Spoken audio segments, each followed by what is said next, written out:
ഇനി മക്ബറയിൽ ഏത് രീതിയിലാണ് നമ്മൾ ഈ ഖബറുകളിലേക്കും മക്കാമുകളിലേക്കും മഹാന്മാരിലേക്കും സമീപിക്കേണ്ടത്? ഒരാൾ മക്ബറയിൽ ചെന്നാൽ എന്തൊക്കെ കാര്യങ്ങളാണ് സ്വീകരിക്കേണ്ടത്, സ്വീകരിക്കേണ്ടാത്തത് എന്നുള്ളതിനെക്കുറിച്ച് ഉസ്താദ് ഒന്ന് ഹ്രസ്വമായ രീതിയിലെങ്കിലും വിശദീകരിച്ച് തന്നാൽ വളരെ നന്നായിരിക്കും. ഒരു മുസ്ലിമിൻ്റെ ഖബറിങ്ങൾ ചെന്നാലുള്ള പൊതു നിയമമാണ് ഖബറിൽ കിടക്കുന്ന ആൾക്ക് സലാം ചൊല്ലുക ഖബറുകൾ ചെന്നപാട്. ഇത് സുന്നത്തുള്ള കാര്യമാണ്. ഇതൊരു മഹാൻ്റെ ഖബറെന്നോ സാധാരണക്കാരൻ്റെ ഖബറെന്നോ വ്യത്യാസമില്ല. മുസ്ലിമിൻ്റെ ഖബറുകളൊക്കെ ചെന്നാൽ ഇത് സുന്നത്താണ്. മാത്രമല്ല ഫാത്തിഹയും യാസീനുമൊക്കെ ഒന്ന് പ്രത്യേകം സുന്നത്താണ്. അവിടെ വെച്ച് ഫാത്തിഹ യാസീൻ. ഇനി യാസീൻ ഓതാനുള്ള ഒരു സമയം അവന് കിട്ടുന്നില്ലെങ്കിൽ ഇഖ്ലാസ് കൊണ്ട് മതിയാക്കുക. അത് തന്നെ 3-ൽ ചുരുക്കാതെ 11 പ്രാവശ്യമാക്കുകയാണെങ്കിൽ ഏറ്റവും നല്ലതാണ്. ശേഷം മുഅവ്വിദത്തിനും ഓതി ഖബറിൽ കിടക്കുന്ന ആൾക്ക് വേണ്ടി ദുആ ചെയ്യുക. ഇത് പൊതുവായി ഖബർ സിയാറത്തിന് സ്വീകരിക്കേണ്ടുന്ന ഒരു കാര്യമാണ്.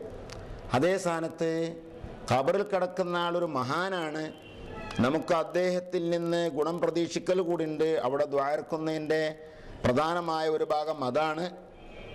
അവരുടെ അരികിൽ നിന്നുള്ള ബറക്കത്ത് നമുക്ക് കിട്ടലും അവരുടെ ആ ബഹുമതി കാരണമായി നമ്മുടെ ദുആക്കൊക്കെ അല്ലാഹുവിന് നിജാബത്ത് കിട്ടലും ഒക്കെ ഉദ്ദേശിച്ചാകുമ്പോൾ ഇതും കൂടിയേറും.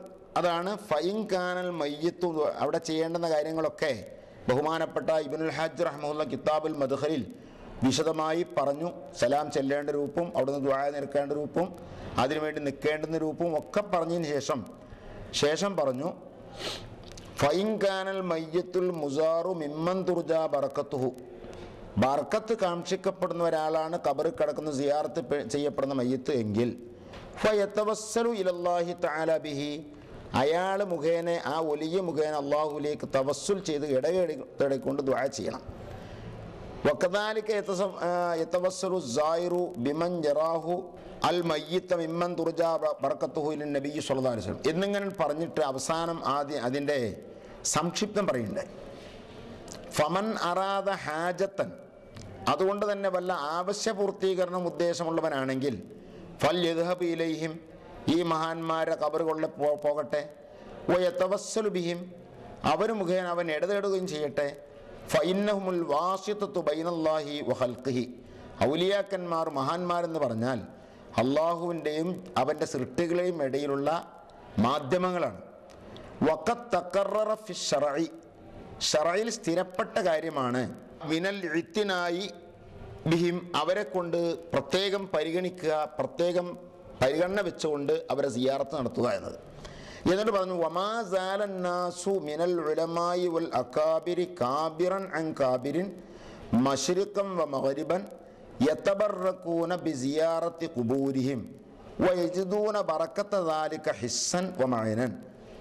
വമാ സാലന്നാസു, ജനങ്ങളായിക്കൊണ്ടേയിരുന്നു, മിനൽ ഉലമായി വൽ അകാബിർ, മഹാന്മാർ പണ്ഡിതന്മാരൊക്കെ, കാബിറൻ അൻ കാബിരിൻ, ഏതെങ്കിലും കാലത്ത് തുടങ്ങിയതല്ല, പണ്ട് മുതലൊക്കെ ഉള്ളതാണ് പരമ്പരാഗതമായി. മശ്രിഖൻ വ മഗ്രിബൻ, അത് ഏതെങ്കിലും നാട്ടിലല്ല, എല്ലാ രാജ്യത്തും. യതബറകൂന ബിസിയാറത്തി ഖുബൂരിഹിം, മഹാന്മാരെ ഖബർ സിയാറത്ത് കൊണ്ട് അവർ ബറക്കത്ത് എടുക്കുന്നു. വയജിദൂന ബറക്കത ദാലിക, അതിൻ്റെ ബറക്കത്ത് അവർക്ക് കിട്ടും ചെയ്യുന്നുണ്ട്. ഹിസ്സൻ വ മഅനൻ, ചിലപ്പോൾ നേരെ ദൃഷ്ടിയിൽ തന്നെ കാണും വിധത്തിലാവും, അല്ലെങ്കിൽ അല്ലാതെയുമാകും. ഇത് ബഹുമാനപ്പെട്ട ഇമാം ഇബ്നുൽ ഹാജിൻ്റെ കിതാബുൽ മദ്ഖലിൻ്റെ 255-ാമത്തെ പേജിൽ നിന്നാണ് ഞാൻ വായിച്ചത്. മാത്രമല്ല അതിന് ശേഷം അദ്ദേഹം കൂട്ടിപ്പറയുന്നുണ്ട്, മഹാന്മാരെ ഖബറുകൾ ചെന്നാൽ അവരെ കൊണ്ട് തവസ്സുൽ മാത്രമല്ല, അവരോട് നേരിട്ട് ഇസ്തിഗാസ ചെയ്യുന്ന കാര്യം കൂടി അദ്ദേഹം അതിൻ്റെ ചർച്ചയിൽ, വിശദമായ ചർച്ചയാണ്, ആ ചർച്ചയിൽ ബഹുമാനപ്പെട്ടവർ പറയുന്നുണ്ട്. വയസ്തഗീസു ബിഹിം എന്നുകൂടി പറയുന്നു. അതുകൊണ്ട് മഹാന്മാരുടെ ഖബറുകളാവുമ്പോൾ മേൽ പറയപ്പെട്ട സലാം പറയലും ഖുർആൻ പാരായണവും ശേഷം ദുആയും ഒക്കെ ചെയ്യുന്നതോടൊപ്പം അവരെ കൊണ്ട് ഇപ്പറഞ്ഞ രീതിയിലുള്ള ബറക്കത്ത് എടുക്കുക, ഇത് പ്രത്യേകമായി മഹാന്മാരുടെ ഖബറുകൾ ചെയ്യുന്ന ഒന്നാണ്. അതിൽപ്പെട്ടതാണ് അവരെ കൊണ്ട് സിയാറത്ത് ചെയ്യലും അവരോട് ഇസ്തിഗാസ ചെയ്യലും അടക്കാം. ഇനി അതേപോലെ തന്നെ ആ ഖബർ സിയാറത്ത് കഴിഞ്ഞ ശേഷം പൂർണ്ണമായ മനസ്സാന്നിധ്യത്തോടെ ആ ഖബറിൽ കിടക്കുന്ന ആളിലേക്ക് കൽബ് കൊണ്ട് മുന്നിട്ടുകൊണ്ട് അവിടെ നിൽക്കൽ കൂടി നല്ലതാണെന്ന് ബഹുമാനപ്പെട്ട ഇമാം ഗസാലി റഹ്മത്തുള്ളാഹി അലൈഹി അദ്ദേഹത്തിൻ്റെ ഇബ്നു സീനയുടെ കിതാബ് റൂഹിൻ്റെ വ്യാഖ്യാനത്തിൽ, കിതാബ് ഷിഫാവിൻ്റെ വ്യാഖ്യാനത്തിൽ ബഹുമാനപ്പെട്ട ഇമാം ഗസാലി റഹ്മത്തുള്ളാഹി അലൈഹി പ്രസ്താവിച്ചിട്ടുണ്ട്.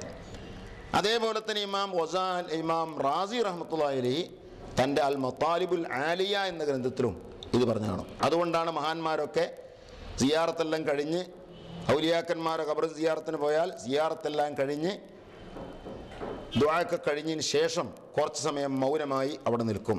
ആ നിൽക്കുന്നത് റൂഹ് കൊണ്ട് അവിടുത്തെ റൂഹുമായി ഒരു പ്രത്യേക ഒരു ബന്ധം സ്ഥാപിക്കുന്നതിന് വേണ്ടിയാണ്. ആ നൃത്തം കൊണ്ട് തന്നെ അങ്ങനെ ഒരു ബന്ധം ഉണ്ടാകുമെന്നും അത് നല്ലതാണെന്ന് കൂടി ഇമാം ഗസാലി അവിടുത്തെ ശർഹു ശിഫയിലും ഇമാം റാസി അൽ മത്താലിബുൽ ആലിയ എന്ന ഗ്രന്ഥത്തിലും പ്രസ്താവിച്ചിട്ടുണ്ട്. അതുകൊണ്ട് ഇങ്ങനത്തെ കാര്യങ്ങളൊക്കെയാണ് അവിടെ ചെയ്യേണ്ടത്. നേരത്തെ പല സ്ഥലങ്ങളിൽ നടന്നു വരുന്നു കണ്ടുവരുന്നു എന്നൊക്കെ പറഞ്ഞ അനാചാരങ്ങൾ ഒഴിവാക്കേണ്ടതും മറ്റുള്ളവർക്കത് ഉപദേശം കൊടുക്കേണ്ടതുമാകുന്നു. ഈ ചർച്ച ഇവിടെ അവസാനിക്കുകയാണ്. അനാചാരങ്ങളിലെ നെല്ലും പതിരും നാം വേർതിരിച്ചറിയുക. കുപ്രചരണങ്ങൾ നടത്തുന്നവരുടെ ദുരുദ്ദേശ ബുദ്ധി വേണ്ട വിധം നാം ഉൾക്കൊള്ളുക.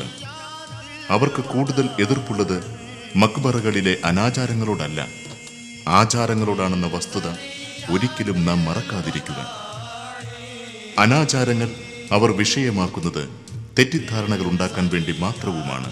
പക്ഷേ കുപ്രചരണങ്ങൾക്കും തെറ്റിദ്ധാരണകൾക്കും ദീർഘായുസ്സുണ്ടാകലില്ല. അവയുടെ ഊരബലത്തിൽ നിർമ്മിക്കപ്പെട്ട പ്രസ്ഥാനങ്ങൾ ഒരിക്കലും നിലനിൽക്കുകയുമില്ല. അവർ തളരുകയും പിളരുകയും ചെയ്തേ മതിയാകൂ.